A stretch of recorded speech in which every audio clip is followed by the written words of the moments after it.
to install laminate countertop. We installed ours on our workbench in our garage, but it's the exact same way that you would install it on a kitchen countertop. Are you the type of person that likes saving money? Then consider subscribing to our YouTube channel, because every week we're going to show you guys new projects on how you can save money and do things yourself around your home. So the materials that we need to install our laminate countertop are a sheet of laminate that you can get from Home Depot. You're going to need some contact cement. You're going to need a laminate roller and a foam roller or a paint roller. And then finally, you're going to need a bunch of sticks. A lot of people use pieces of dowel, but you got to pay for those, and I would rather just cut up a bunch of wood scraps. Yeah, just use a bunch of wood scraps. So I just cut up a bunch of these guys, just thin little pieces of wood. Before we got started with the laminate, we made sure to fill any holes or voids with wood putty in our surface. Then we sanded down our tabletop surface to make it perfectly flat and smooth. Before applying the laminate, we cleaned off our surface for optimal adhesion.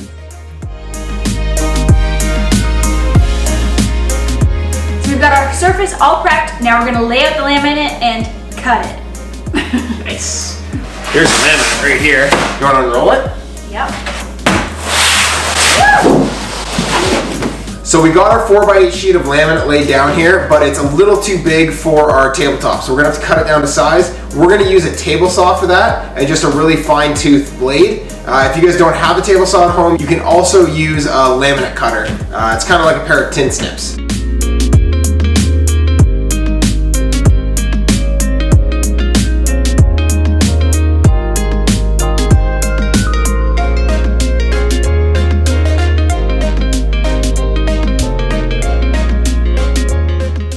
We're using LePage contact cement and just using a paint roller to apply it.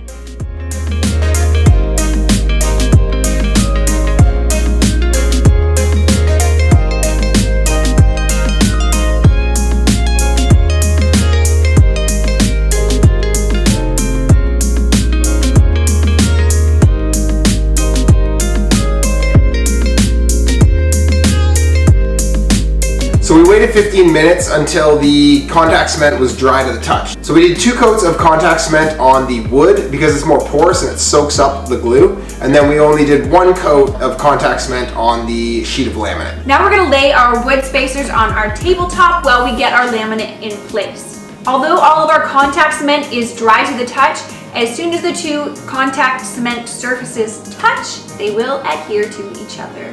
Which is what the spacers are for.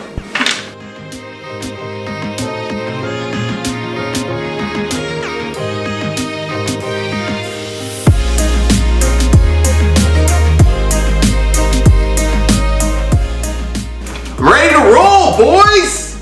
Okay, go. And girls. There you go. Okay, so we have our sheet of laminate in place on our tabletop with the overhang all even on all 4 sides, and we have our spacers in place so that nothing adheres to each other before we want it to. So what we're gonna do is start from the middle. We're gonna slide the first spacer out, and then I'm gonna gently put pressure outwards towards either side.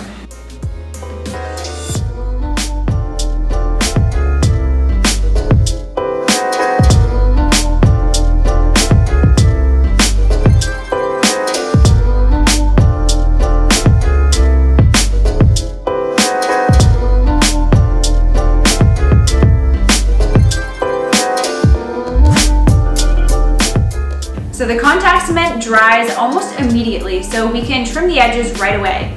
We're using a flush trim router bit in our router to trim all the edges. And then Ryan's going to use the same method we used to adhere the top to do all of the sides.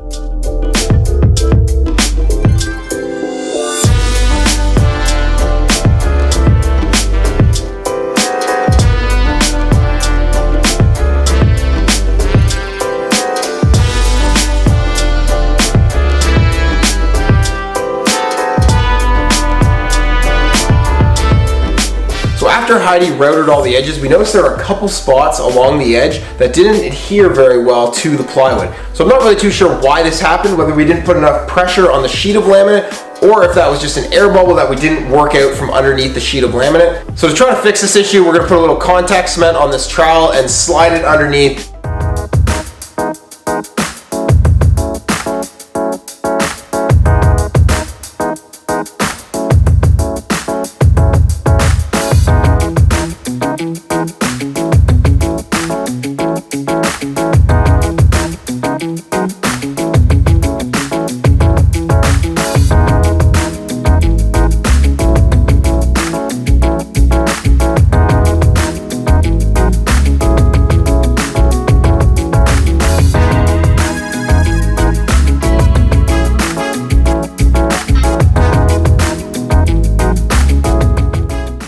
a strip of painter's tape along all the edges to make sure the bearing from the router bit didn't mark our laminate.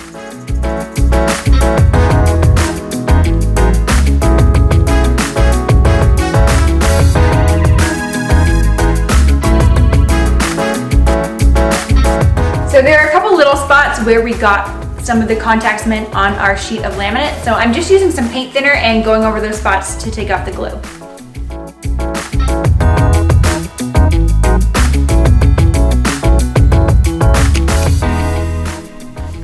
This is our supervisor right here, Lexi, headmaster. She's keeping an eye on us out in the garage. So we're gonna clean those edges up using either a file or a sanding block. And the purpose of this is just to take off any sharp edges and just to really make a nice transition from the edge to the top of the workbench or kitchen countertop, depending on what you guys are working on.